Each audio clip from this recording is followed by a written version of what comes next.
everybody? This is the Anime Squad Podcast, episode 31. My name is Robbie. And this is Omar. And this is David. And today we're going to be bringing you guys, of course, week 5 of our weekly anime of fall of 2020. But we're also going to be bringing you guys a little addition. Yes. RWBY Season 8, Episode 1 just dropped, like literally today. We watched it. And we're going to be adding that to the lineup, even though I guess it doesn't really count traditionally as anime. But, we've been following this series for years. Yeah, long time. Yep, so we're gonna be pulling it in to our reins of shows to talk about. And just like a brief reminder, if you don't know what RWBY is, it used to be a little show on Rooster Teeth's channel, and it got really big, and now it's one of the biggest shows they got right now. Yup, it's literally like their biggest money maker. So if you guys haven't seen seasons 1 through 7 or haven't caught up with anything at all, we'll of course leave timestamps of any sort. On the description and of course on the time bar as well, so you guys can jump ahead if you guys don't want to hear what we have to say about it. You want to keep your guys not spoiled. Yes. But with all that out of the way, it pretty much picks up from where season 7 left off. No time gap, nothing. We're straight into the chaos. Yep. And it's not looking too good at all for our heroes. Everything is pretty much an apocalypse. Yep. Cinder goes back to meet up with Salem, and they're just talking about their big evil plan. Yep, and the evil plan, of course, includes the artifact, the lamp that Cinder brings back. And their next goal is to acquire the staff. We'll see if they get it or not. We'll just get a little recap of that evil group, and then I guess when we meet the other two, because it's been a while since we've seen other characters. Oh, Cinder's cohorts. Yeah, and they got new outfits too. Yeah, I gotta throw that out. you gotta have the updates. Yeah, update costumes. Outfits. Gotta have them meet up together. Like, oh my God, Cinder, you're alive! Which I guess they're kind of experiencing what we felt when we first found out that Cinder survived. Exactly. But reuniting feels so good. What about our other group? They're having a horrible time. Yes. They're literally tearing themselves apart. Yeah, because they have no idea what they're doing. Penny is deciding like, I should turn myself in, and then Weiss and the others are like, no, we should try and help protect Mantle, and it's just.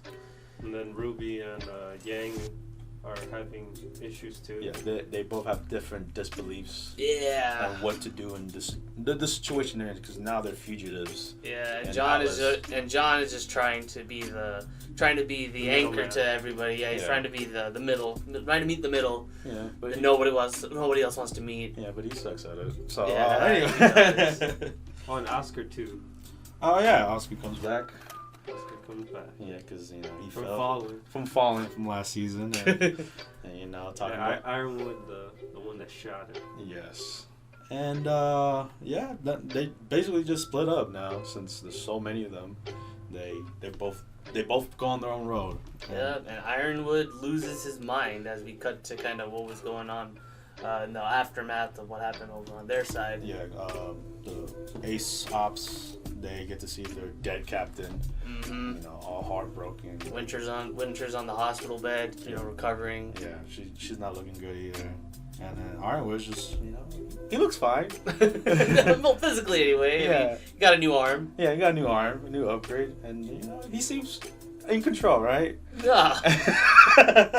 His two higher ups came over, and he's literally just shot the old guy point blank. Like, this I have to do whatever it takes. I know, it was badass, honestly. No more Mr. Nice Ironwood. Yeah, man. Yeah. And if anything, I feel sorry for him. Yep. Yeah. Poor Ironwood. That was about it. Yeah, we just get a good update on everybody. Yeah, it was just an update. Not really a recap necessarily, but like you said, it's just a nice update. Yeah, we'll see where it goes from there since everybody's on the move now. Yep. Alright then. On to the next anime. I guess our only Netflix anime now. Yeah. The Great Pretender, episode 21. And now after our whole recap of how the original game made up together, we are now back to the current timeline. And we see that we relived Makoto shooting his father. Yes. And did he die? No, obviously not. not. 'Cause he was the one telling the backstory. Yeah, exactly. So we see how that whole process went through, and we see all the rest of the members, fine with their ketchup stains. Yeah, they were wearing the vest and everything, and we all pretty much knew that everything was fine. Yeah, it was too easy. And then Laurent explains to everybody Makoto's like the big piece in this whole. I know. And they didn't tell them. Yeah, and they didn't tell any of them. So like Makoto's like they known it, but like it's like more obvious at this point. Like he is the wild card. Yeah. He brings the genuine emotions that that could fool anybody. That was kind of messed up though. Yeah, I mean, hey, if they tell him like, hey, this is kind of what the plan is, it's not going to be as convincing. Yeah, so that's true. I like how Laurent's going with it. It's a shitty way to do it, but it has to be done in order to fool these people, these higher mafia, Chinese and Japanese. They're hard to fool. And now we're getting updated and all that. Makoto finally has the mafia girl's trust, treats him like a son, and Laurent pays a visit to an old friend. To the Shanghai Mafia. Yes. And it turns out, like, again, it's according to the flashback, he left on good terms. Yeah. Or I guess he was on break, on good terms. So obviously he came back because Oz, the original Chinese, Chinese translator, was whacked. Yes, he was killed. He was killed, and they were like, "Oh man, we don't have our translator anymore. Don't worry, we got our other one." So he came back. Everything's all dandy, and now they got to make negotiations. Yes. Now with their new translator Laurent and Makoto on the other end. Yeah. Obviously, Laurent planned this, and they go into work. They do their magic when it's basically them two talking to each other. Yeah, it is. And they set up both sides set up like negotiations, but it's all just pen and paper. Yeah. It's nothing's actually legit. And in fact, for the Japanese side, they pull up like a new chair. It's like, oh, it's a new chair. But press this button, and bam, brings up a katana, literally waiting to slash. He slashes a monitor like in two. Yeah, because obviously Laurent and Makoto, they tell them lies, and they're basically talking crap to each other. Yeah. And that they're gonna meet up, but both sides they're gonna whack each other. Yeah, and then on the Chinese side, the leader has like a ring, and see like if he takes it off, or I guess if he kind of like unscrews the little end on the end, then that poisons the other person from like a handshake and stuff. So yeah, it's pretty messed up stuff, but that's how the underworld works. Hell yeah, they don't like each other. Why even work with them, right? It's just a matter of time to whack them out for that ridiculous price, man. Oh yes, but that's just part of the plan. Yeah. To put everything in motion. And I think that's it, right? That is it. Yeah. So a lot of so we're finally back in the present. Gonna see kind of how things are moving along. Yeah, big old setup. Yeah, who knows how this is gonna end? Yeah, got 2 more episodes left until this anime ends, and then that's it.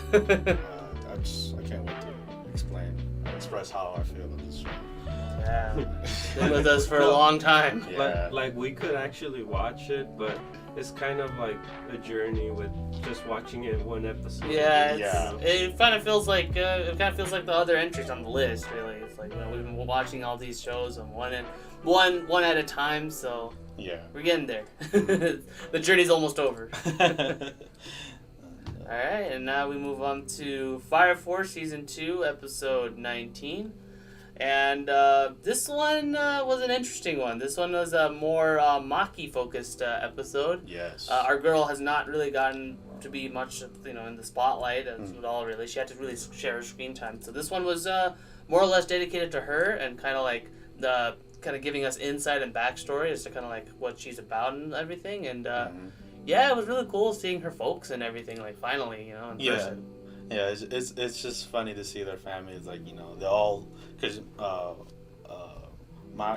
she's like super tough, but you know she's a sweetheart inside, and you kind of see that in the rest of the family. Like everyone's like a tough ass, but you know when they're together, they're just one big happy family. Like any other family would be. The dad is a general, like he's hard and grizzled, but like hey, when it comes to his family, his daughter, you know he's like a big marshmallow. Yeah, exactly. And then the mom as well. But yeah, they just you know, reunited. Oh, you forgot the brother. Oh yeah, the brother too. The brother's really tough and, you know, really cool and stuff. But then, like when he talks about his wife, he's like, I was like a man child.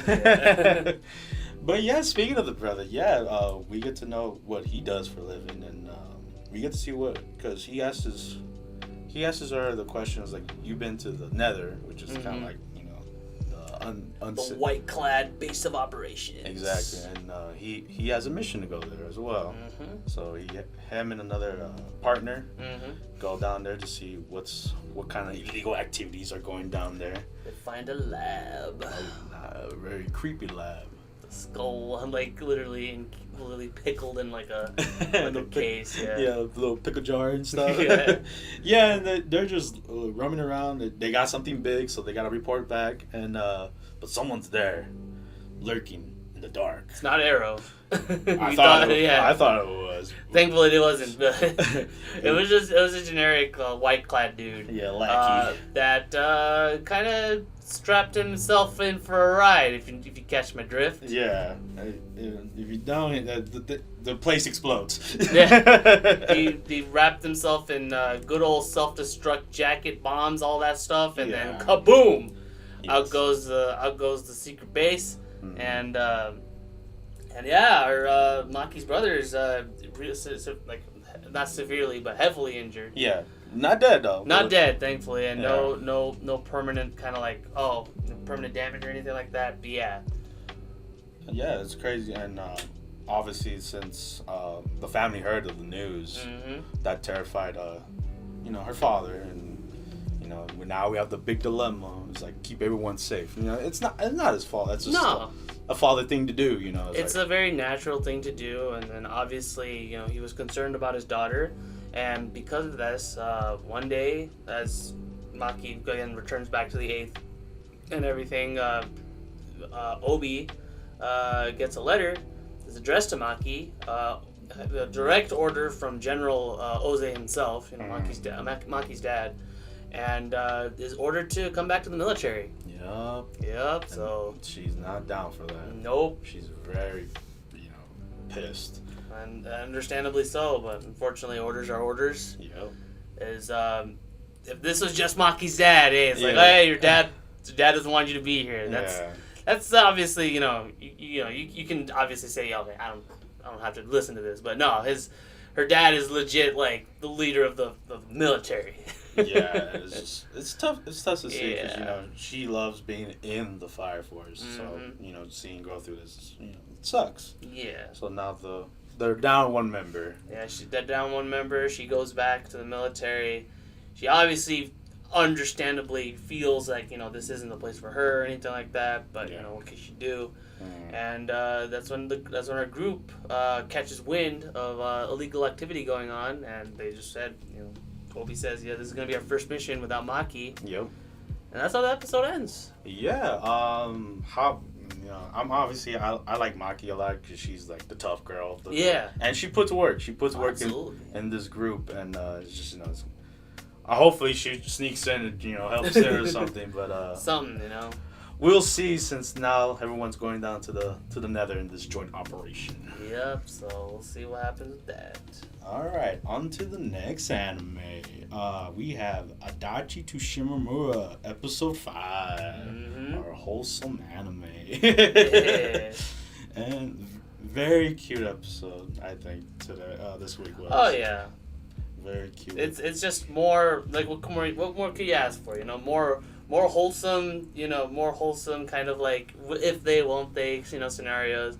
You can definitely tell at this point Adachi is just absolutely absolutely determined that she wants to be more intimate with Shimamura. Yeah. She wants to hang out with her more, and obviously go above than friendship has to offer. The signs are there. The signs are there, and she's throwing out a lot of signals. Yeah. And Shimamura is kind of failing to catch the signals. So in a sense, she's kind of acting very much like a traditional male MC. Yeah. Very true. Yeah. So. And yeah, I mean, the whole gist of this episode was basically Adachi wants to hang out with her on Christmas. On Christmas Day. She just cannot find the words to say it because, like I said, it's just a lot of flustered emotions going on, and she's just like, "Ah, man, how am I gonna say it without sounding weird?" And it's just, it's high school, high school is being in love. Mm-hmm. Well, one is, while the other is just... The other's kind of just oblivious to it. But... I mean, you could definitely tell that there is there. Yeah. She does have ideas, especially when she was kind of having Adachi sit on her lap and everything like that. Yeah. While they're playing video games, but she's a little slow on the uptick. Let's just say that. Yeah, she catches a hint there too, but then she's like, she don't take it serious. Yeah. We're just friends, And yeah. That was it. I mean, we didn't see the alien, unfortunately. No alien action, but honestly, it doesn't. I don't mind it. The fact we didn't get her. As long as we have some good old Adachi and Shimamura moments, that's all that matters. Yep, it's very cute and still wholesome as crap. And now we move on to Majo no Tabitabi, episode 6. Now, again, we gotta flip the coin. Is it gonna be a positive episode or a Debbie Downer? And the coin lands on happy episode. Yes. Yay. Before we watched it, I said Debbie Downer because last week was positive. So. Yeah. I'm glad, kept with happy. Yeah, I did notice a pattern. I think it's happy, Debbie Downer, and then happy. So we might get another sad episode next week. We'll see. But for this one, it's very, very nice. We see Elaina enter a kingdom, whose unique feature is the fact that once you enter, you cannot tell a lie at all. No lying up in here. Not even a white lie. So yeah, she's like, "Oh, what an interesting little rule there. Well, okay, I'll wander around." And they let her in. She tests it out. It's it's a funny test she does. She's like, I'm not beautiful. I am beautiful.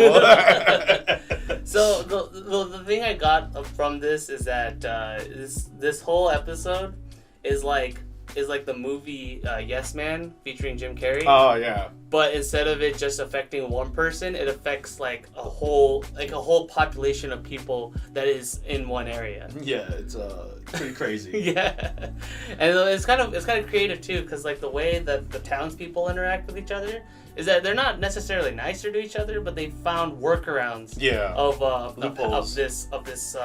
this really messed up rule. Yeah. which is funny because I wasn't catching it at first, and then they were just doing grunts and stuff, or just pointing and stuff, and then I'm like, what the hell?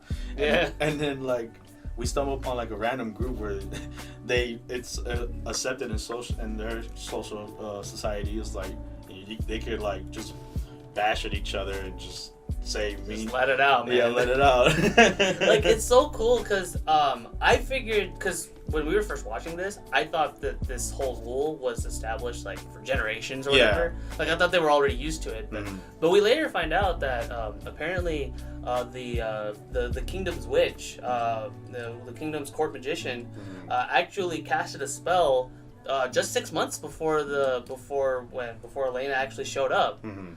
So the rule was actually in place not too long ago, and it's incredible because they've already adapted to this. Yeah, a very well-adjusted society. Yeah. That this king has. Yeah. And there's one person that comes in to kind of help this operation. It's a familiar character. Yes. It's Saya! Saya! Yay! Yeah, I mean, Saya was great. Like in episode 2, when they showed her, like she's just adorable. Yeah. You know, her infatuation with Elaina is just all too sweet, and she's just a great character all around. She's just very bubbly. She really reminds me of like this universe's like Akko from Little Witch Academia, who's like, you know, very very bubbly, very positive, and then she also kind of has her own thing going on. So. Yeah, I like how she, like, it kind of doesn't affect her, the role or whatever, like, cause she's just herself at the whole time. Mm-hmm. So yeah, it's great to see her again, but they have to go, you know, stop this curse thing, mm-hmm. because, you know, the witch that casted this rule, she lost the voice. Yeah, she lost her magic and her voice, because the spell that was needed in order for this to affect the whole kingdom literally cost her magic and her voice. So in a similar fashion to the princess to the last princess episode, where she lost her memory, mm-hmm. This witch lost her voice. I like how Elaina kind of commented on that. It's like, oh, you know, this whole thing happened. What's gonna be next? Hearing? Oh man, maybe. Speak no evil, hear no evil. But yeah, they are down to help this witch out, and they kind of do. Oh well, they did a loophole. There was an interesting loophole. Yes, it was very smart of them to do, because they needed a way to get inside the palace, mm-hmm. from the guards, and the way they did it was like, you know, instead of like telling a lie, because they can't, they had the guard read it. Yeah. That they got an invitation from the king himself. Yeah. It's like, wait, are you lying? And then they said, well, you read it yourself, right? That was really smart and interesting. Yeah, so I like that take on it. You know, they're still playing by the rules of the episode and stuff. Mm-hmm. And yeah, now once they're in the palace, you know, it didn't take long to find the king. No, not at all, actually. It's like the king just happened to just walk around. And the little detail I like, though, was that when they were showing the flashback and, like, you know, present also, the king, like, as you know, what, the whole barrier still up and all that stuff. He's so selfish, man. Yeah, I mean, he's selfish, but he's thinking about, like, he has his own warped ideas to kind of like what good versus evil is. It's very childish too. It's like, obviously good people don't tell lies. Yeah, you know, it's like stuff that, you know, 6-year-olds or 7-year-olds kind of exactly. Like, that's their idea. It's like, oh, you're a liar, pants on fire. Yeah, exactly. And I love how Elena's like, you know, sat him down and was like, hey, lies are not all bad. Yeah. While Sai is like taking care of the guards in the background. I know, it's funny, but yeah, you know how Elaina is.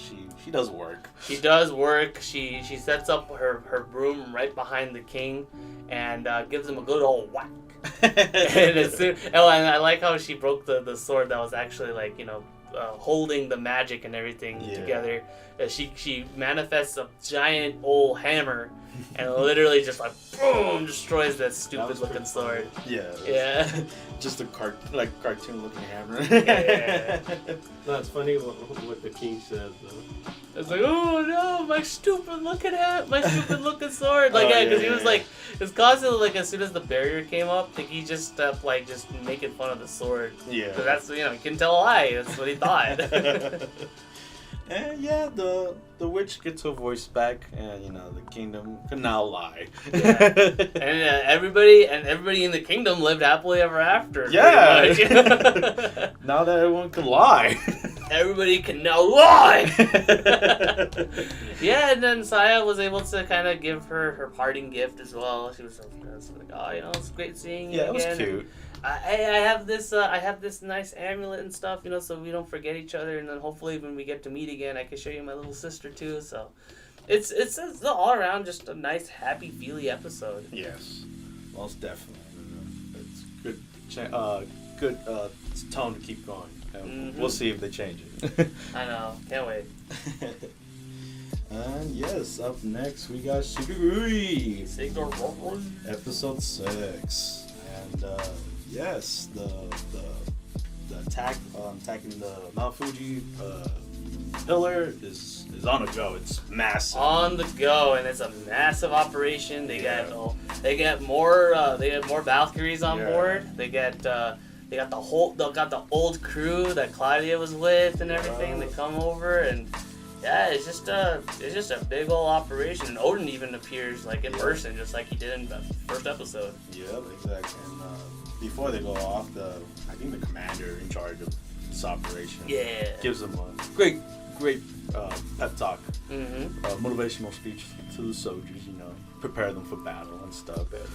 And then Odin was like, step aside. let me do my magic. And he gives his speech. I don't think it was very motivational. No, it wasn't motivational, but like it was able to pep up the troops and the Valkyries enough. Yeah. Only one that wasn't really hyped or motivated being Amatsuka. Yeah. She was just straight up, just like, you could just tell that she was like either angry or she was feeling something. It was not pep at all. Yeah. So, you know, their pep talk's done. We get after that, all that's done. His name, but the captain of the base and her. Yeah. They had like a little talk. Yeah, they bring up some info, some news or whatever that you know, Sonoka, you know, we should do something about her plane.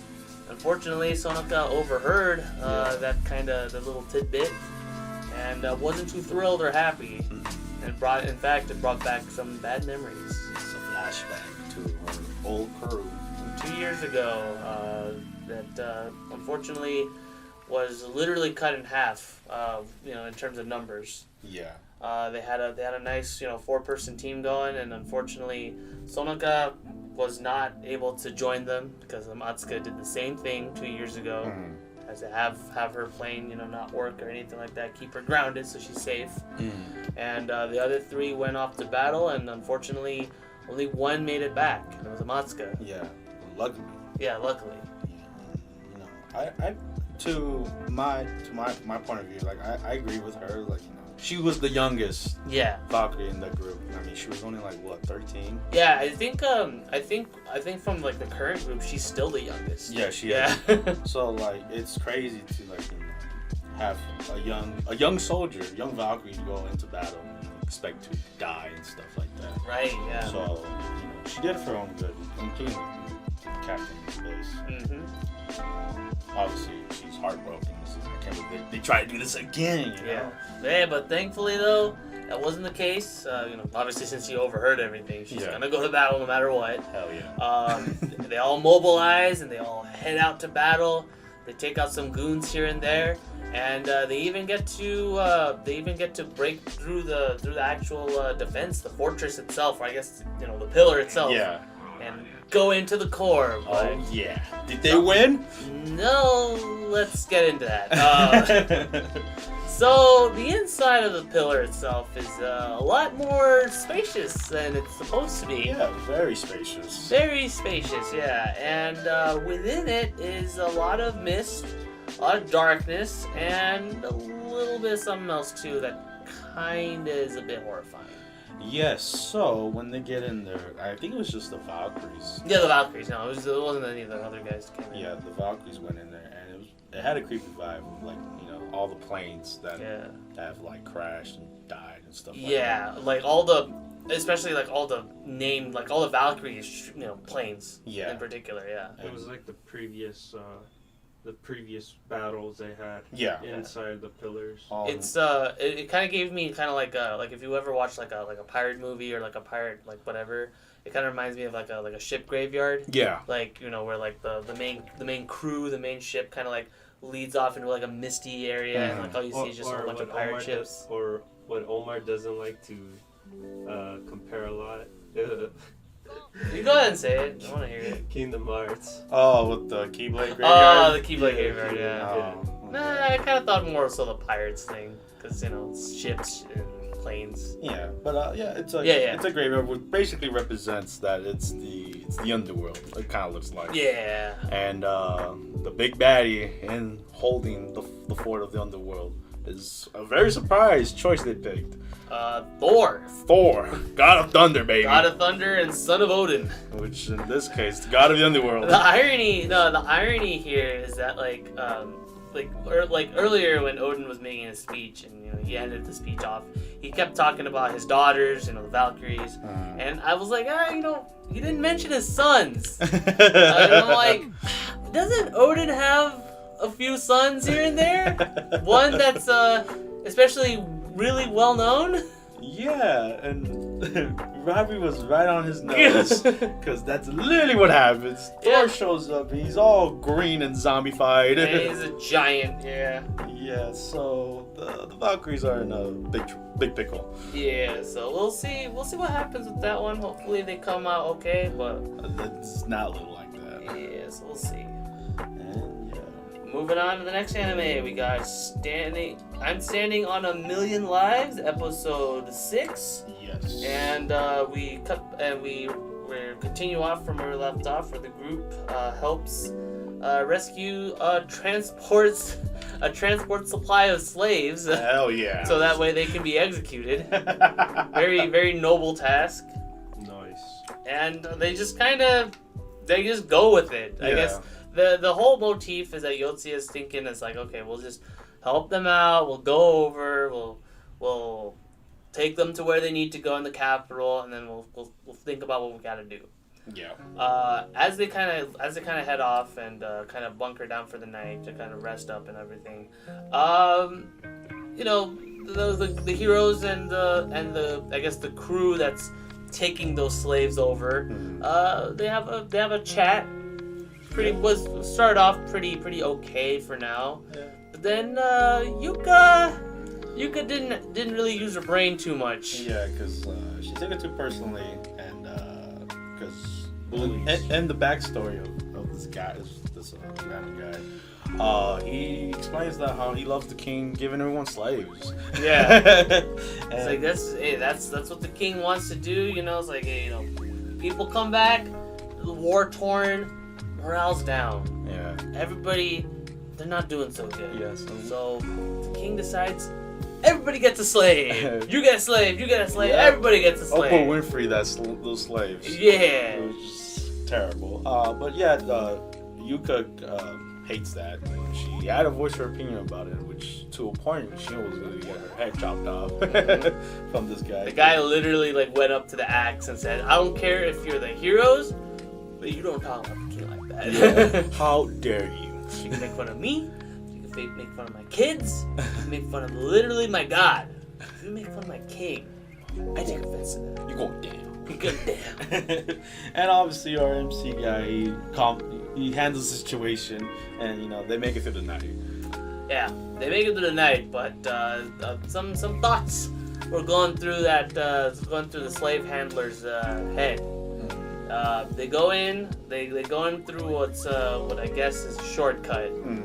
But the guy had other thoughts in mind and decides to ditch the group entirely and says, "Okay, you guys decided, okay, you guys want to overthrow slavery and disrespect the king? Well, I'm going to disrespect you guys and say, you know what?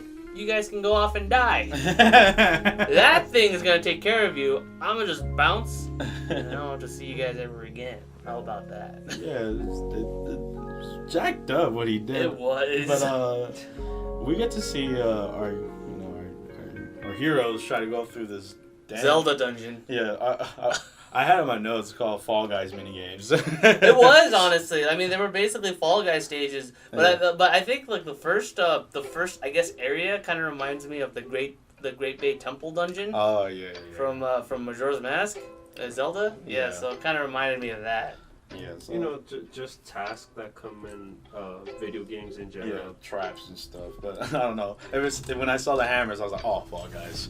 Yeah, for sure. But yeah, they overcome these trials, these challenges of this trap cave, whatever. And on the end of it, I guess they stumble upon a gargoyle. Yep. And not your Disney gargoyle. Nope.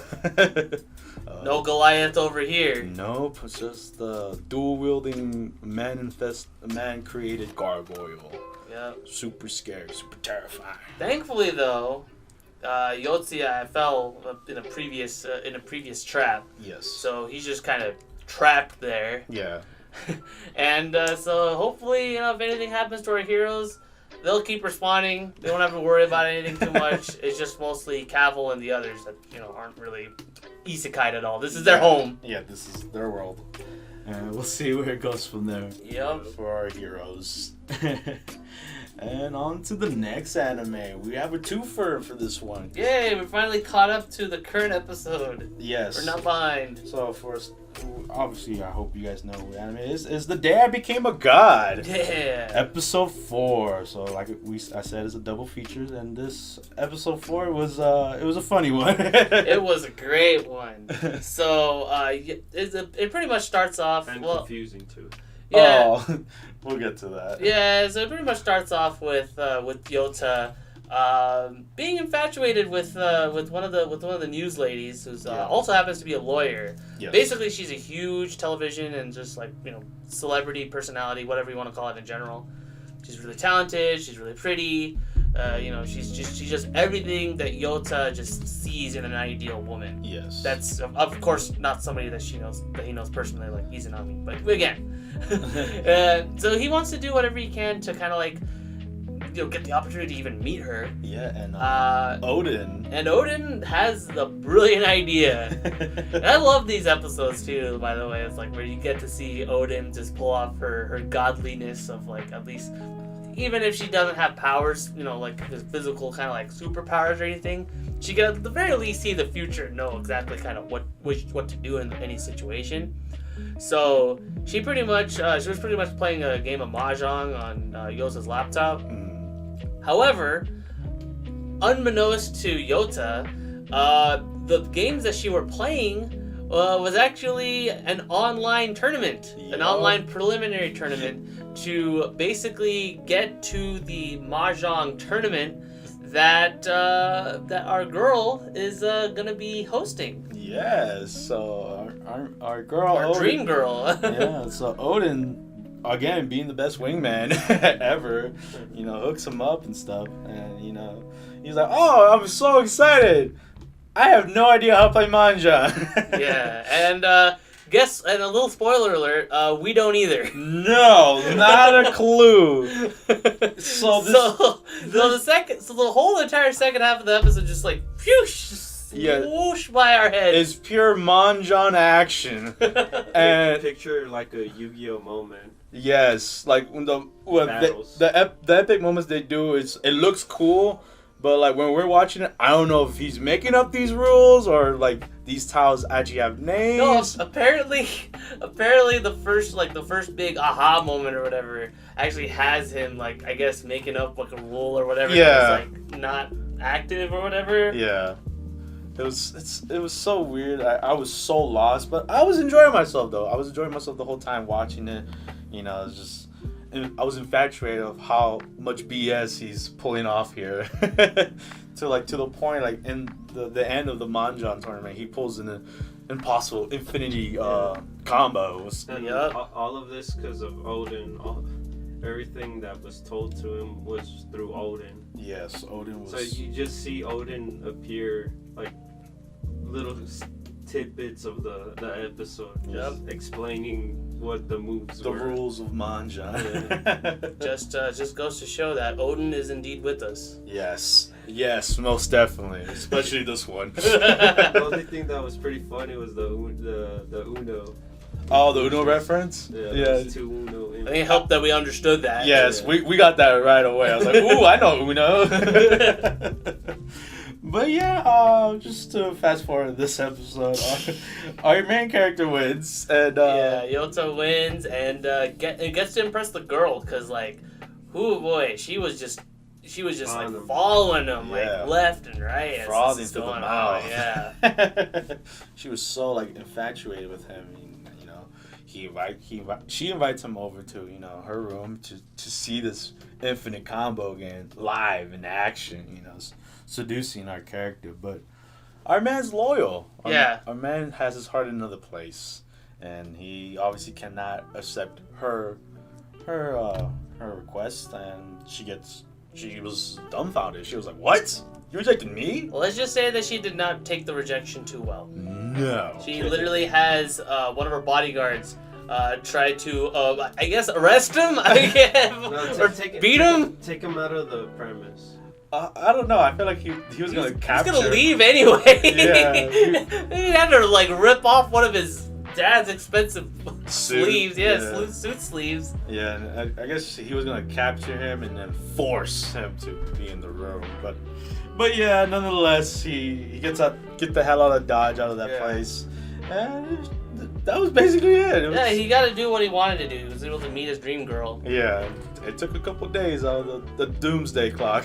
But down to 13. But it was funny. I enjoyed this episode a lot. Yeah. And on to the next episode. This one is we're gonna switch the emotion from happy to sad. Yes, the tempo changes a lot in episode 5, and I'll let Robbie take this one over. So this one's definitely a feels episode. It basically starts off with Izanami and Yota hanging out at the library. She gets to kind of like know her a little bit, I guess, per se. That she says, hey, like, we know how we kind of hang out in the library. Does this have something to do with the fact that you're more comfortable in the library, or you kind of use this as your comfort spot by yourself? She's like, yeah. And that kind of sets the story in motion. Yeah, because the whole time throughout this anime, our girl, she's always been like, sad or like down. I would say more that quiet. she's more, like David says, she's more quiet and she's more reserved. Yeah. Very, she doesn't show her emotions as much, if at all. Serious. Very serious, yes. Yeah. My bad. I didn't mean sad. But yeah, we see that through a lot, and she has her funny moments, but like we could tell something's hiding behind. Oh yes. That false smile. That exterior. Yeah, and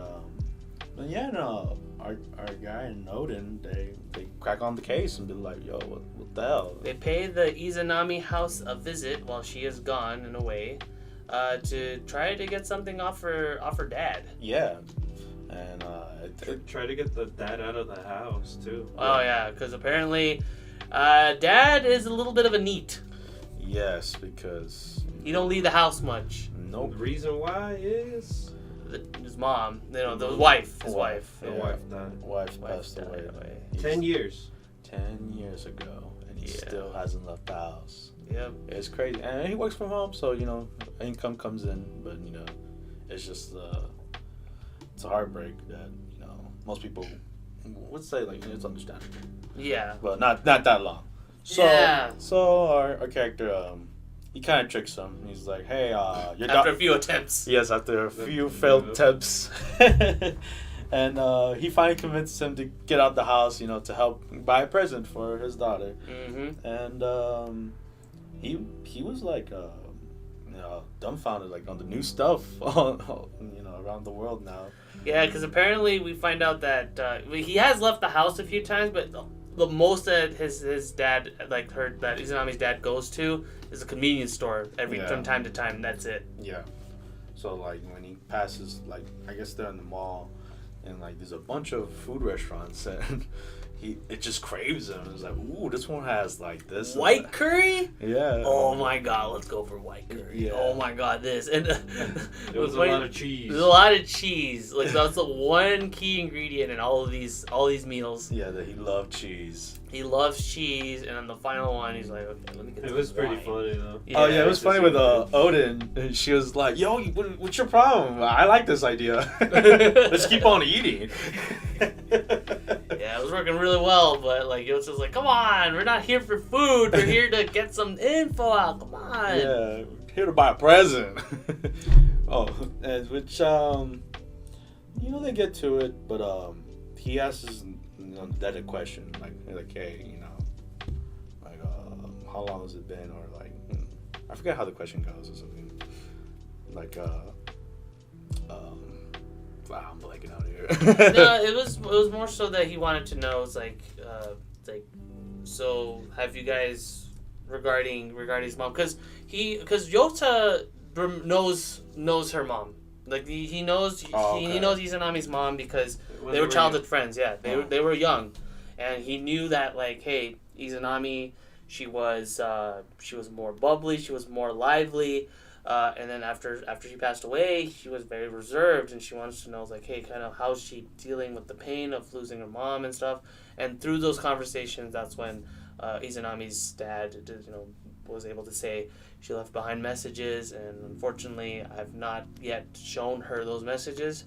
I've kept those messages to myself, and I can't even go through watching this, how painful it is, bringing back the memories and stuff. Yeah, so it's this episode's pretty hard to go through. Yeah. Especially at the end of it. But before all that. But to set things up, where Izanami kind of gets more involved in this. It's kind of funny. They bring up that. So Odin brings up the fact that when you call somebody via phone call or whatever, the voice that you hear on the other line is obviously a synthetic voice that's meant to replicate the person talking to you. And that's how the illusion of somebody talking to you on the phone comes into play. Odin brings up that, hey, what if there was a way to alter your voice box into matching a voice of a person?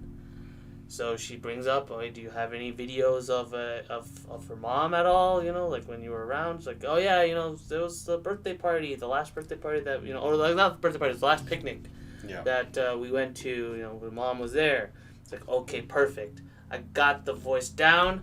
Let's do this. And then the next day, Yota again, bring the library brings up saying, hey, I have this thing where I have this neat little feature where I can talk to dead people, and it's really cool. I just call them up, and they just start talking. Now, I want you to have an open mind about this. This is something you have to be really open about. And guess what? I talked to this, I guess Japanese celebrity passed away, and he said, oh man, cats are great. Oh man, it's like, oh, that's not something he would say. It's like, come on, try it. See what happens. Like, all right, fine, I'll try it. Yeah. So she humors him. He dials up the number to call up her mom, and Odin does a fantastic impression of acting like Izanami's mom. He pulls up saying, "Hey Kyoko, how are you doing? Hey, I'm in the underworld, with Hades and such." Yeah, we chilling. Yeah, so I just want to know how's Dad doing. I just want to make sure that you're safe. It's like you're growing up. You've grown up into a fine young lady and everything. Don't get hung up about me, and I've left you some video messages and such that your dad knows about. And it was so the way it worked, the setup was there, could have made it into something comedic, it's like I'm actually the great Odin or whatever. But it was so you could obviously tell this is obviously Odin talking, but it was so believable to both Izanami and I guess to us too. Yeah. That in a way she was talking with her mom, and it's it was fantastic. And then the way she just started off, she was like, I gotta go check up with my dad. I gotta find out about those messages, and it's true. Obviously those messages did exist, and she didn't explain to him why she knew about the messages. Yeah. Because he assumed that Yota probably told you about it, and to cut things to the chase. They end up watching those messages, and it's very much. I've told the guys this, but the setup is very much like the Notebook, in terms of the premise of the movie, where the wife finds the notebook of her deceased husband, and they left a whole bunch of messages on there. I mean, the messages in the Notebook are more prophetic, if anything. Yeah. But in the anime.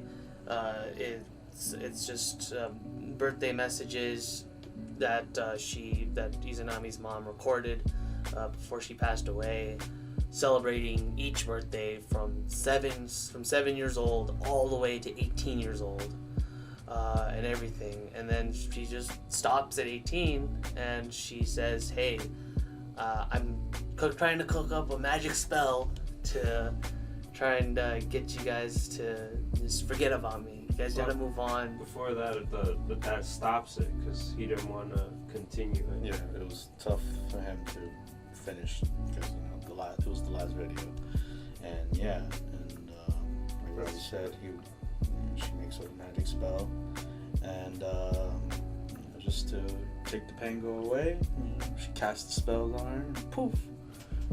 Did it work? I think it's safe to say it definitely worked on Izanami.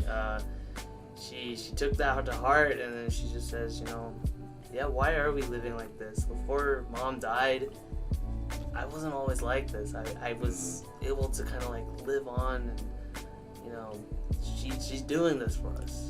She cast us that spell, so we have to honor that. And yeah, it was a really tender moment, and it was just. That's crazy too when she's like, "Oh, you should find someone." Yeah.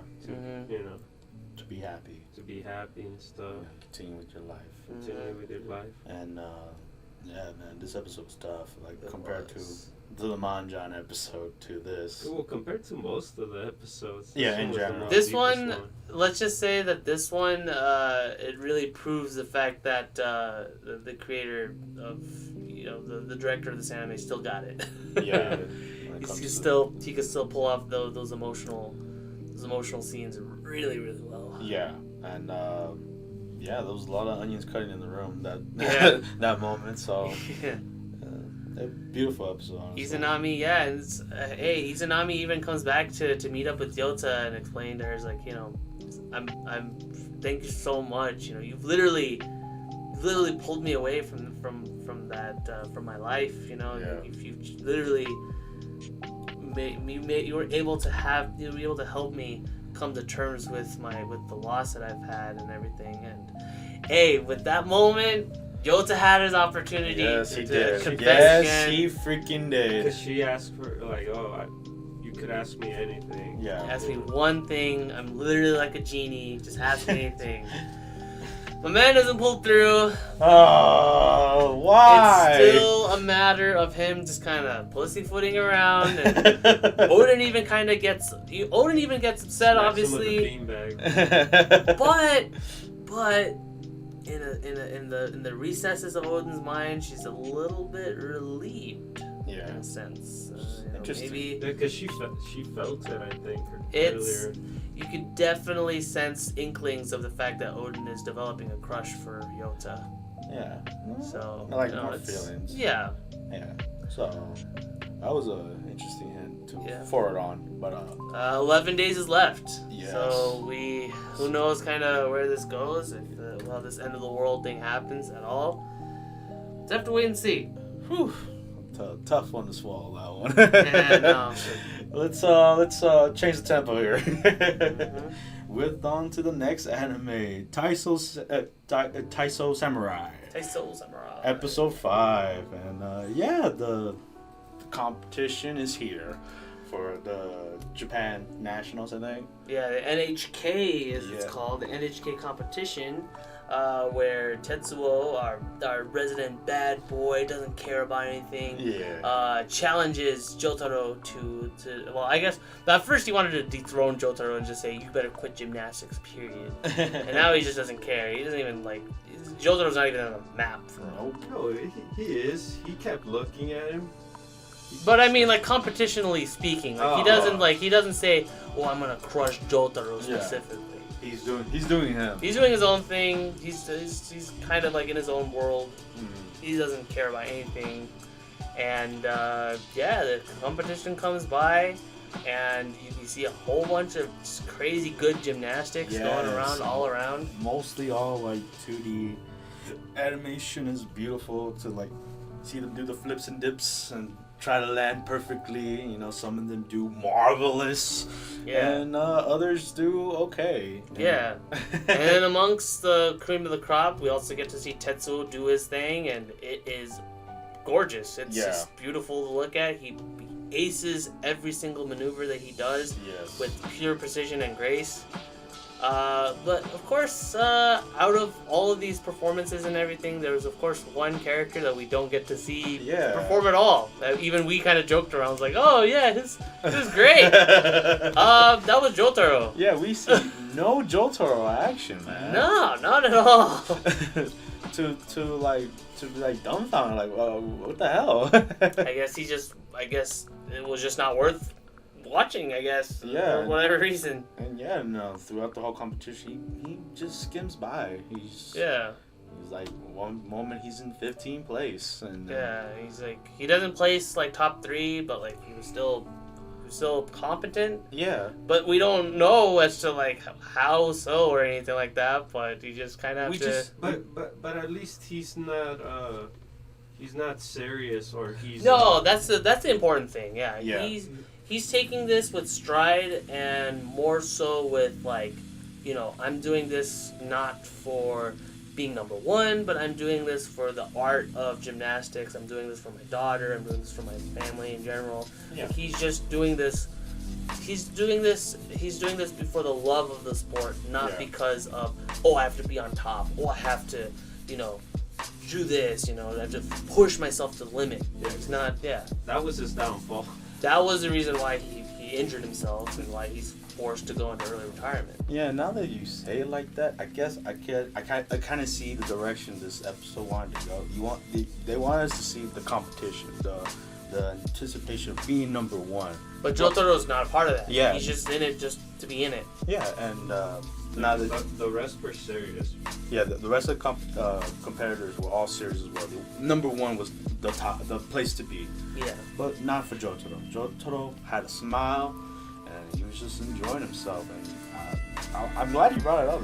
Now that you put 2 and 2, I was like, that makes sense of the how the episode went. Yeah. And then the side plot. Yeah. So you guys remember those Agent Smith looking fellows and all them? Yeah. From when Leo was first introduced in episode 1.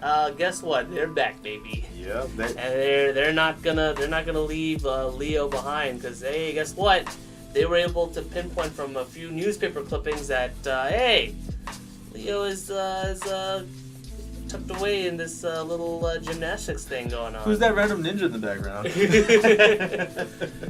Yeah, so a little shortly after the competition, Leo kind of vanishes away from Rei, only to reappear after, of course, being confronted by those Agent Smith fellows. Yeah, we don't know what happened or what was his.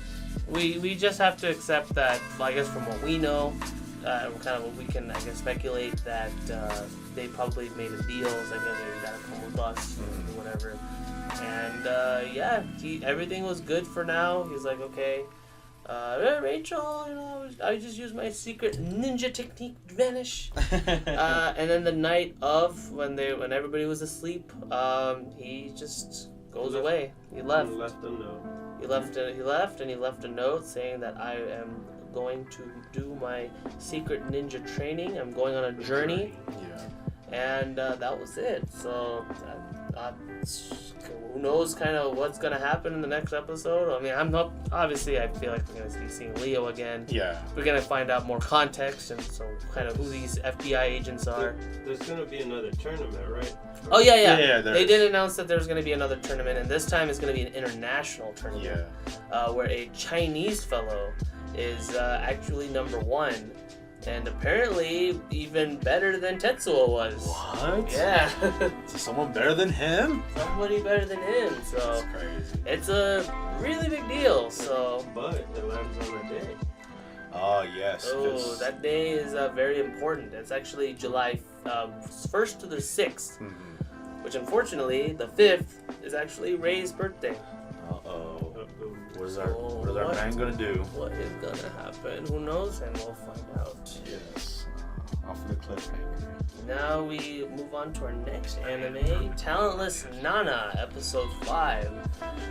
So this is pretty much a follow-up to the last episode, of course, with regarding our psychic boy. Yes. That found out that Nana is definitely not who she says she is, and he's indeed going to be killed by her. Yeah. We get more context behind as to kind of what the photos mean and everything, and it is pretty much what he said is that these photos tell the future, and whatever happens in these photos is what is going to happen in the future. It is fact. It is set in stone. this is what it is. And he pretty much uses it for blackmail. Mm-hmm. Oh, you gotta be my girlfriend. Oh, you gotta give me this. You gotta hunker down with me in the room and everything. With his camera, I was thinking about JoJo with Joseph with his camera. Not the future thing, but his ability in order to use it is using the camera. Oh, like smashing the camera with Hermit Purple. Yeah. I was gonna say it was more like Dio's Hermit Purple.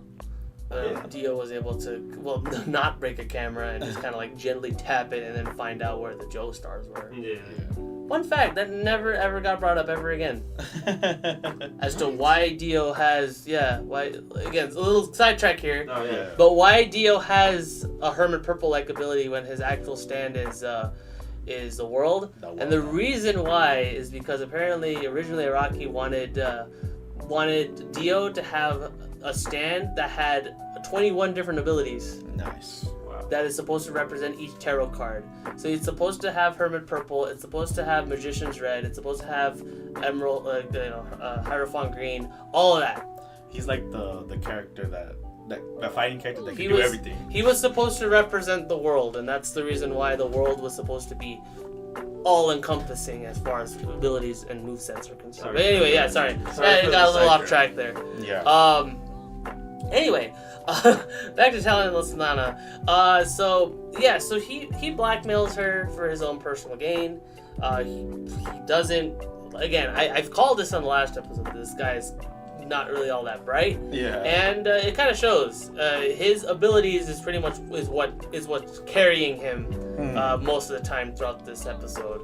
And he uses it for personal gain.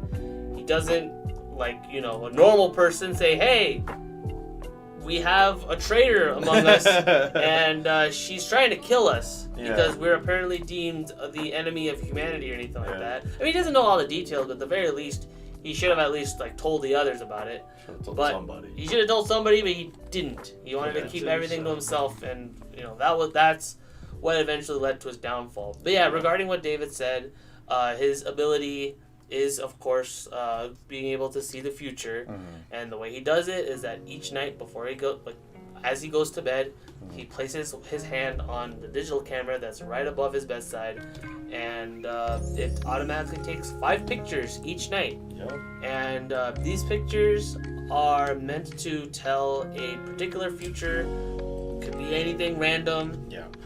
But it basically tells him exactly what's going to happen. And in those said pictures, these events actually do come to pass. I hate that that's what I think.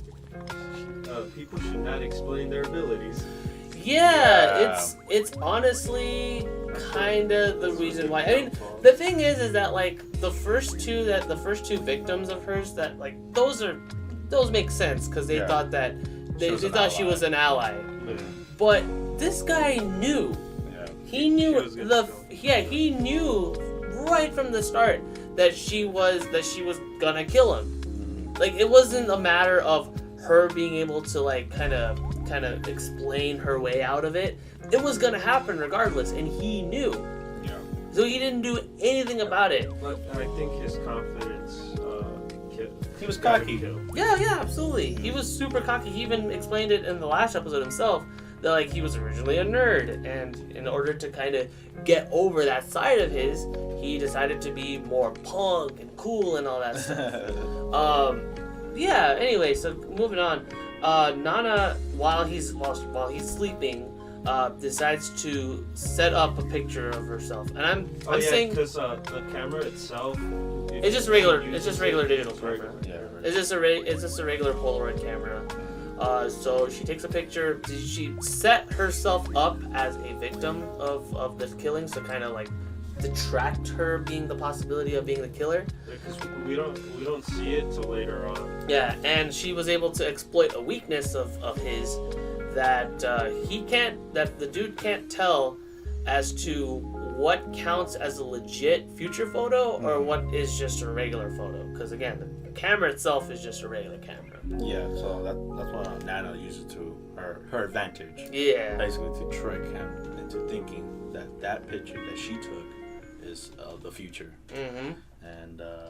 And she goes into more lengths. She adjusts his watch to be 10 minutes ahead, because again he knew that I'm gonna be dying at 10, so I might as well kind of figure that out. And yeah, he pretty much not really falls for it, but he kind of like plays along with the game. He's like, okay, yeah, as long as I can be able to get past the fact that like I'm gonna be strangled, I'll be fine. Yeah. And he's going by the picture, he's going like, he's about to look like about to choke her or something in the floor. And lo and behold, Nana planned that with her poison little darts. Yeah. It's crazy because we noticed it like early on where she was massaging him, but she was thinking of murdering him there. Yeah. But then it would have caused problems later on. Yeah, that's why I kind of like Nana. She thinks everything through, like 110%. Like if I kill him here, he's gonna squeal something, and then I'm gonna get caught. Right. But and then even when like the morning when they were bunkered down, like if I do it here, the people outside are gonna hear me as well, so I'm screwed. And then I legit have to, come to this area where I took my photo, to finally kill them, and she does perfectly.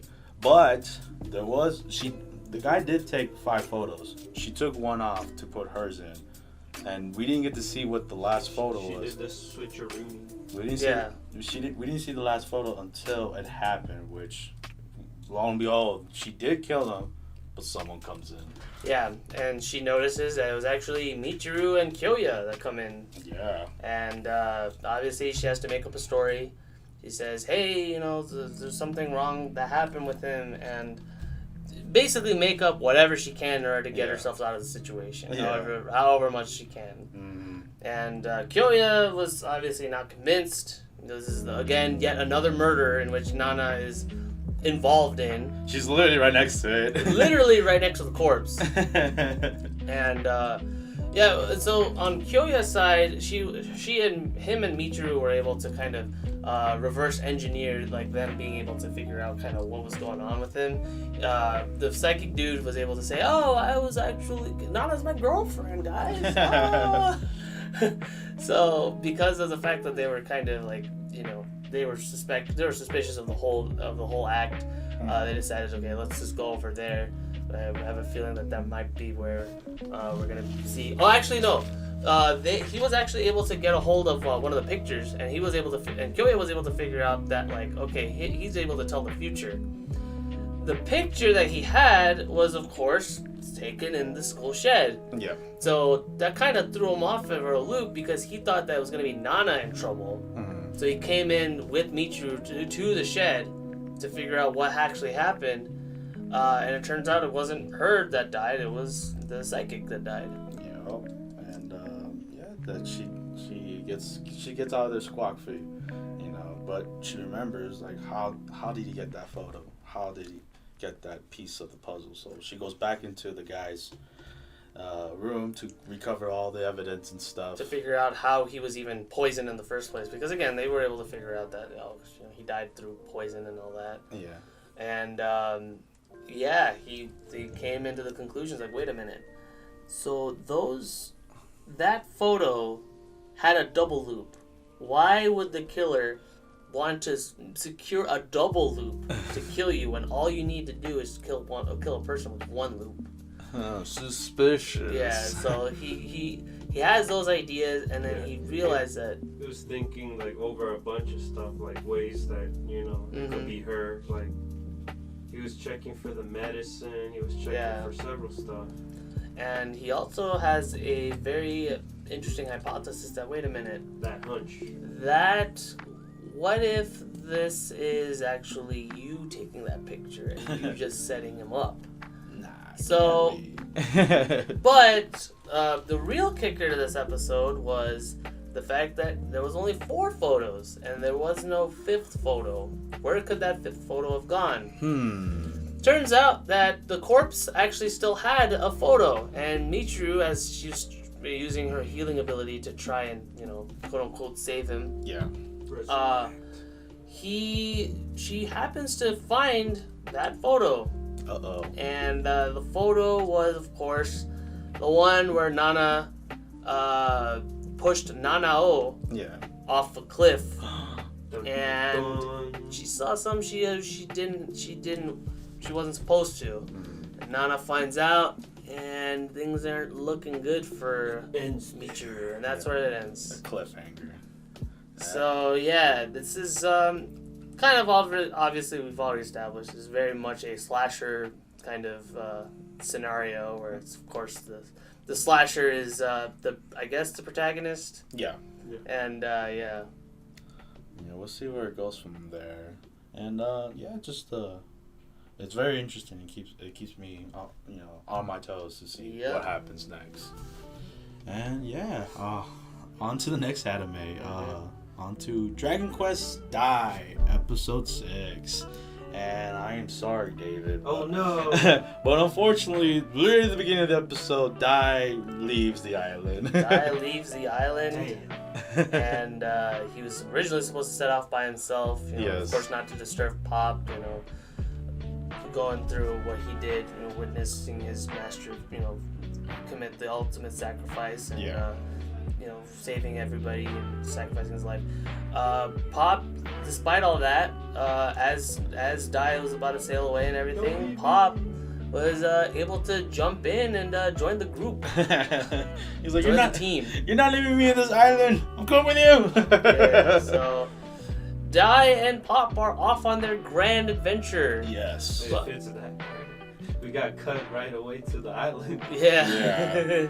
So we don't know how long they were in sea. But anyways, they go to the mainland and they rescue a little girl. Yes. From terrifying monsters. Terrifying beasts. Yes, terrifying beast, which she's lost in the woods and she asks for their help. But lo and behold, they also are lost and they don't know where to go. Yeah. But it's like Dai was able to help take off the goons, but one of the goons come up and about to attack our heroes, but then all of a sudden they get saved by a girl with a gun. Nice. And it turns out the girl's name is Mom. Mom and Pop. Yeah. Yeah. So, hey, but she's really cool though. She kind of she kind of reminds me of Luca from Chrono Trigger. She's kind of like the gadget girl, but personality wise, she's kind of no nonsense, and she's cool. Yeah, she's very cool. She looks like she can kick a lot of ass. So. Yeah, tough as nails. Mhm. But sweet inside. Yeah, but unfortunately, the demon lord Hadler consults with the beast king Crocodile. Yes. To basically kill Dai and make sure that he doesn't grow up into the legendary hero and all that jazz. He didn't take him seriously at first, but then Hadler mentioned hey, he gave me a scar, and I was really wounded. Yeah, he gave me the beating of my life. And he was like, okay, fine, I'll do what you got. I'll do it, fine. Yeah. And they waste no time at all. Hell no. And Crocodile shows up to rock their shit essentially.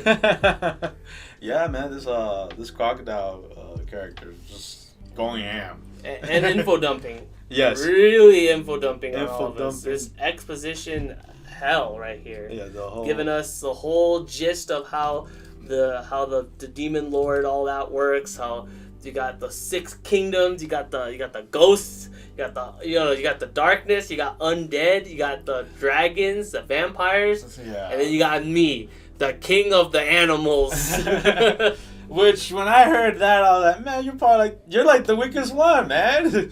How you gonna beat the undead? Well, anyways, yeah, he's repping his, tribe. And he puts in work. He honestly does. There's a reason why he's the main leader of the bunch. Yeah. You know him well. And Dai's like, well, I gotta take him seriously, so. But yeah, the Pop and Dai have to fight this, and Pop is like, screw that, I'm running. Sorry, Dai. Peace out. But to Pop's surprise, he stumbles on. Guess who saves Pop? Who saves Pop? Mom does. I'm sorry, I can't. It's okay. It's just the fight. Easy names. I love it. They're too easy. That's how you gonna know they're gonna end up together, Mom and Pop, bro. You think they're gonna have a shop together? I hope so. And they sell video games, Dragon Quest copies. Anyways, Dai's still fighting the Crocodile King, whatever, and he uses magic. Like he was like, "What? I thought beasts can't use magic," and I was like, "Oh, we can't, but this axe can." Oh, vortex. Yeah, and it's animation is cool. Very cool how they do the wind effects, and I think that's it, right? It uses a secret fire breath, which paralyzes Dai, and then of course the unthinkable happens. Oh no! So you guys remember when Mom was, a good guy and everything? Yeah. Well, Mom, it looks like she points her gun at Dai, and she shoots Dai. No! And Dai is glowing. What? No! What did she do to him? She shot Dai. And we won't find out till the next week. So Pop yells. Yeah, Pop is freaking out of his mind. Yeah, it's like, how dare you kill Dai? But it's obvious, so it's healing. Oh, come on, David. We don't know that. It was left off as a cliffhanger. So we're just going to have to find out how... Looks like Dragon Quest Dai has a new meaning now. Anyway, moving on to the next anime. Last one. Right? Is, we move on to Jujutsu Kaisen, episode 6. Yeah. So, speaking of death, Yuji, within the recesses of his mind, kind of has a little bit of a quarrel with Mr. Sukuna here. Yo. And kind of has something to do with the fact that, you killed me. You literally ripped my heart open. Yeah, I don't think it's like, oh, well, aren't you at least glad that I regenerated your arm, though? I didn't hear a thank you. It's like, yeah, but you killed me. And so, Yuji was kind of ticked off and all that, and, with him literally being dead and in an autopsy room and everything, Sukuna was saying, okay, I don't see your point, but I'll bring you back. But hey, I got some conditions though, some kind of little bit of conditions going on, which is mutually beneficial. So if you want to go for it, I'll bring you back, but you gotta do what I say. He said no. He said no. In fact, he gave him a few cheap shots here and there, and says, and he even mentions like, hey, if you win, you can come back. No compromises, no agreements. Yeah. I'll just do what you gotta do. But if I win, you gotta listen to me. You gotta listen to my pack. You gotta listen to my pack. You gotta listen to my contract. And Yuji says, "Why should I?" Gets the top of his head sliced off. Yeah, which is dumb. Yuji should have saw it coming. He's very underpowered compared to him, but it's just the confidence the MC should have, Yeah. But hey, with all that being said, Yuji came back. Yep. He's all fit as a fiddle, which threw everybody off because even Gojo said like, wait a minute. It's like, oh, you're back. Awesome. Cool. I was about to say that amongst maybe a couple Jujutsu users, Yuji could have been one of them that could have been up to my level. I like that. Sensei's honestly my favorite. He's I thought Sensei just said, "Oh, welcome back." And he did. Yeah, he straight up Yeah, but before that he was giving that his talk. It was like, man, he could have been the greatest, bro. He could have been better than me. Yeah. God damn it. Yeah. And then after all that hijinks of him coming back, and he was like, nice. Yeah, it worked out in the end. Unfortunately, something sinister happens at the cafe from last episode. Oh, yes. This one, I guess, it's obvious, this is something like this was bound to happen. But a little bit of good news though was that one of the waiters was straight up was sensing some really bad vibes from the guy. Yeah. And he was like, "Oh man, if I go there, I know something real bad's gonna happen. I can't." And he gives us this whole life explanation how he's like trying to support his 4 daughters. No, not 4 daughters. Sorry, 4 sisters. 4 younger sisters trying to get into college and everything like that. And since he's the breadwinner of the family, he can't afford to die. So he says, "Okay, you know what? I'm just gonna skip work," and he does. He's straight up. No, he quits. He quit it. He quits. He's like, "Hey, I quit. I don't want to have to deal with what's going on here." Honestly, round of applause to that guy, bro. I don't know if you saw Into the Future or something, but God bless him. Yeah, because what happened afterward was really messed up, because the manager at first was like, "Oh, shoot, well, he's gone. I might as well help him out, you know. Hey, did somebody turn off the AC? What's going on here?" "All right, sir. Okay, you immediately combust into flames." Yes. And of course, you know, one guy combusts into flames, you can't have witnesses. So bust everybody up into flames. And the waitress that was like, you know, with the waiter that was with the waiter originally, is literally left like the last terrified. person, all terrified and everything. And she tries to run away, doesn't run. You know, she falls over, tries to crawl away. And right when she got to that door, she burst into flames, of course. And all of that kind of reminds me of like I think what was it, the second episode of Fate Zero with the kid. Yes. Oh, yeah. It gave me a lot of vibes with that. Yeah, like how not of a good person these people are. Yeah, they're not cool. And Very of course evil. that was to demonstrate the fact that they're curses, and that's kind of to demonstrate the fact that, like, you know what, the curses, they got it down. They're like, I can take down Gojo, because their original plan is to kill Gojo and recruit Sukuna / Yuji, and that's when they were like, yeah, Yuji's she's fine, of course. Yeah. Sukuna, how's he not gonna be fine? So, and then also like on the side we also see the other students train for the upcoming tournament. Tournament arc. Second year and the first year.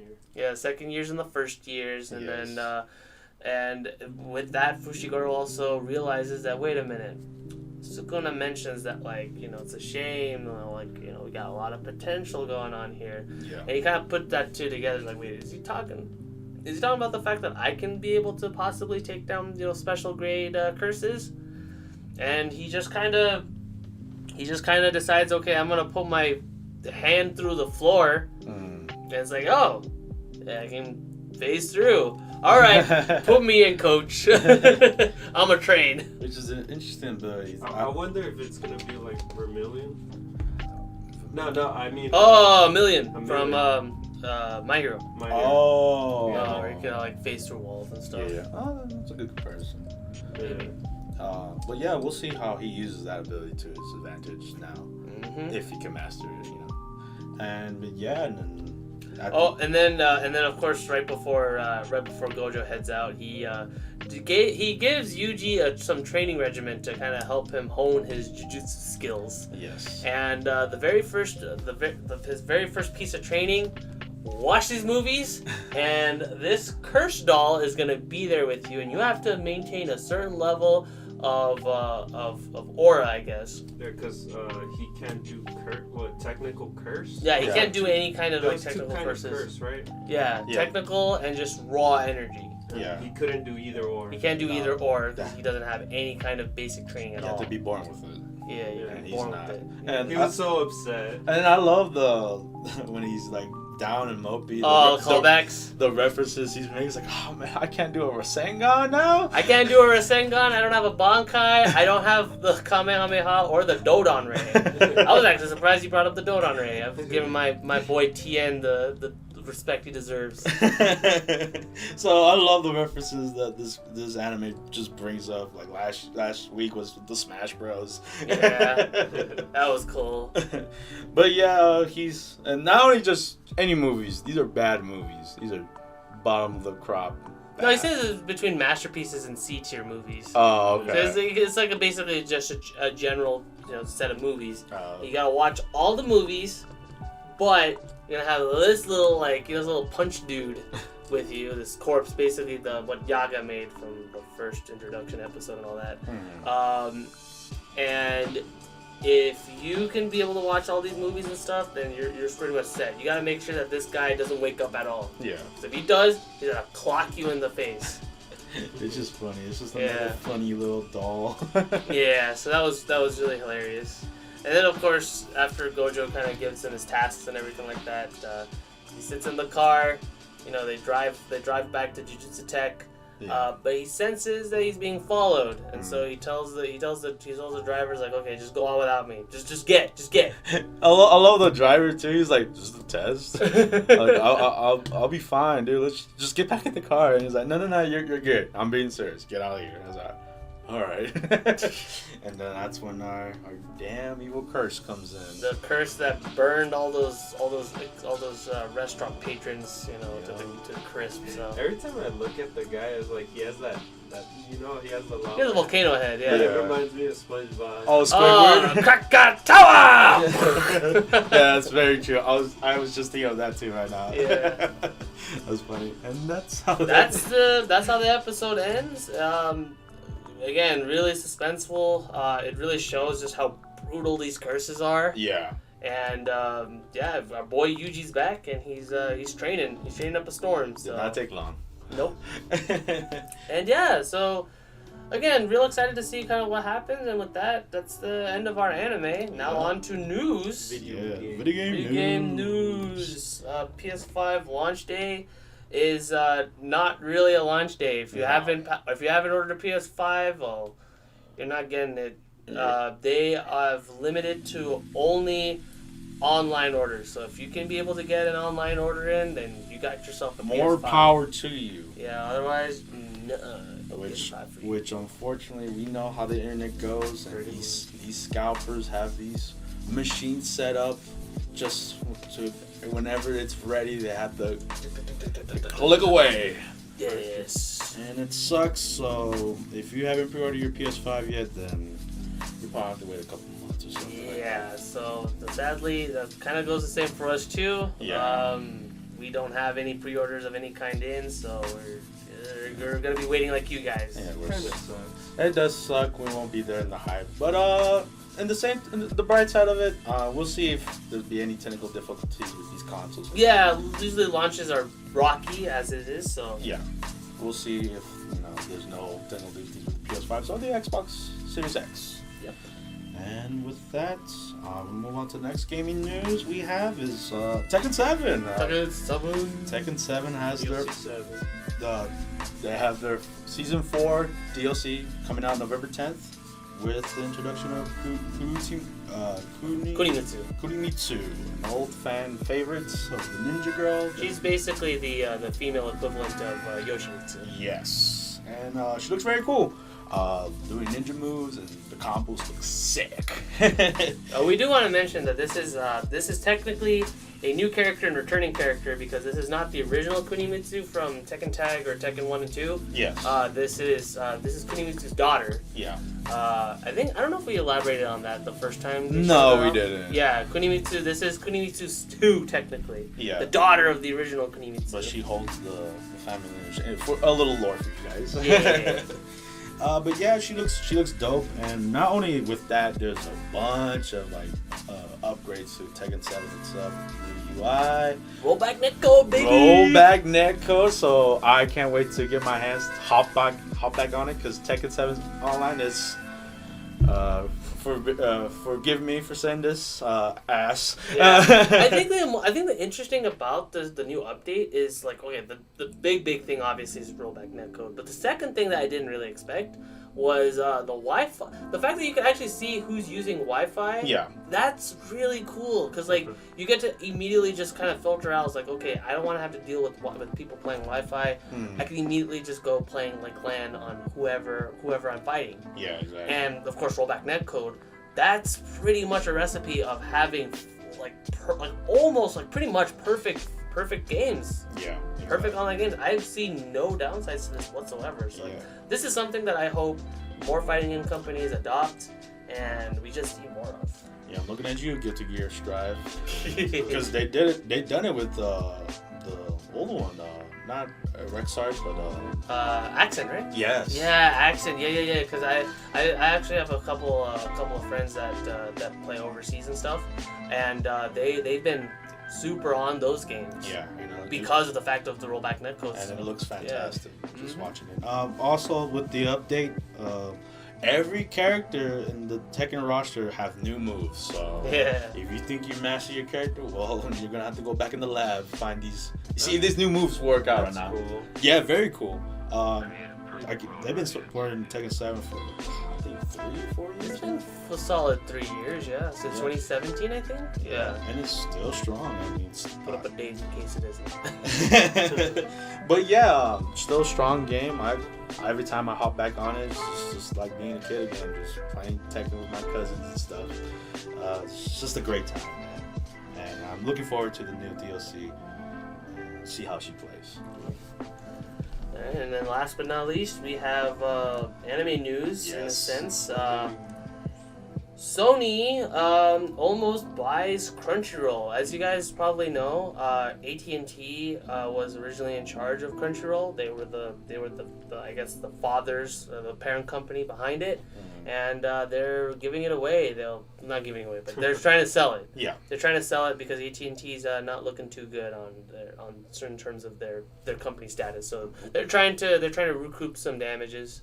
And their thing is to sell Crunchyroll, and it is very, very much hinted and predicted that Sony will be the one to buy it. They're almost there, pretty much, and I think they put up their bid for roughly like 100 billion. 100 billion yen. 100 billion yen, which to translate in American dollars is $957 million. Yeah, which is big. It's a lot of money. Yeah. Lot of money. Not as big as Bethesda buying Microsoft buying Bethesda, but it's still big. It's a substantial number. Yeah. So if this happens, we might just see Crunchyroll, streaming service might be only on the PlayStation 5. Right. Yeah. Very heavily likely. Or just keep it the same it is. Now they just earned the money. So do you think they're gonna monopolize on it, or do you think they're gonna not keep them separate? I have no idea, because I know, does Sony own Funimation? Yeah. Yeah, so if they do buy Crunchyroll, then they could go back to how it was, I think 2 years ago with Funimation and Crunchyroll. Yeah. Well, they just partnered with them. It was not technically owned, so now this is going to be owned thing. So does this mean they'll be able to they're gonna merge them together as one service, or are they gonna have it split just to make more money? Probably have it split. Yeah, I can see them just having it split. I don't think they want to just. Because that would be cool having them together. Because then we would have a better. I'm sorry, Funimation. We would have a better service with Crunchyroll. Because Crunchyroll's at least their how do you call it? Their interface for watching anime is more easier than Funimation's service. Yeah, it is a hassle. But just have to wait and see. Well, see if they do buy Crunchyroll, I just want them to update the video player. Yeah. For the love of God. Yeah, it's not the best. I mean, I feel like Sony has their software wise, Sony has it down. Yeah. So if they do buy it, not their service. No. That's the thing. That's what they need to do is fix their platform, their platform service in general. Yeah. So we'll still have to wait and see kind of where this leads to. So I guess the one that has a better, I guess in a way would be Netflix. Because Netflix player is better, right, compared to Crunchyroll. I'd say so, yeah. Yeah, almost definitely. It's way more intuitive, there's a lot of options and everything. You can continue the shows without clicking on that episode. So, yeah. Yeah. And even they should have some features like that too. Yeah, and even if you want to give yourself a refresher, you even have the option to just restart it from the beginning. So it's honestly Netflix has it down. And the other option would be skip. You could skip the opening. Oh yeah, Netflix has that. Netflix does indeed have that. Yeah. The skip intro. And that's what we think about it. That's the end of this week's podcast. Be sure to like the video, comment the video, and share if you think we're super duper cool. Hell Subscribe, yeah. of course. Hell yeah. Give us them comments. Give us some comments. Let us know how you guys feel, Yes, think. please. We'll talk with you. You know, we'll be your guys' parents. We'll be your guys' guardian. You mean Be like there mom for and you. pop? Mom and pop, yeah. We'll be there. And of course, you know, like always, my name is Robbie, And this is Omar. And this is David. and we'll see you guys next week. Bye bye.